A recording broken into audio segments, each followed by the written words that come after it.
மூவிரண்டு முகம் படைத்த முதல்வனே சிவன் புதல்வனே.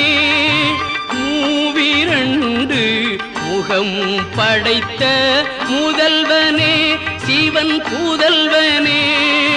ஆறிரண்டு கரம் படைத்த அழகனே இளங்குமரனே.